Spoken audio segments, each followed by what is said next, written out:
அவர்கள் உடலில் உள்ள சக்தியின் அளவை அடிப்படையாக கொண்டு அவை SABCD அல்லது E ரேங்க் என இறங்கு வரிசையில் வரிசைப்படுத்தப்படுகின்றன.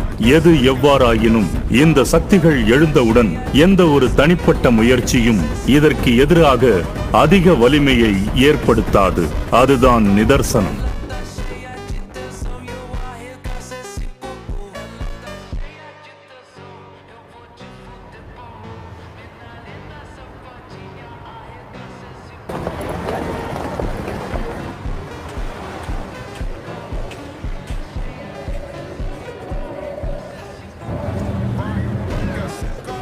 இன்னைக்கு போக போற ரைடுக்கு குட் லக் நண்பா. Thank you. ஹலோ ஏகேம், இங்க பாரு. பார்த்து ரொம்ப நாள் ஆச்சு. அட ஹார்க், நீயா? நீங்க என்ன பண்ற? நீ வேட்டையாடுறதையே விட்டுட்டேன்னு நினைச்சிட்டு இருந்தேன். ஆமா நிஜம்தான். நான் 2வது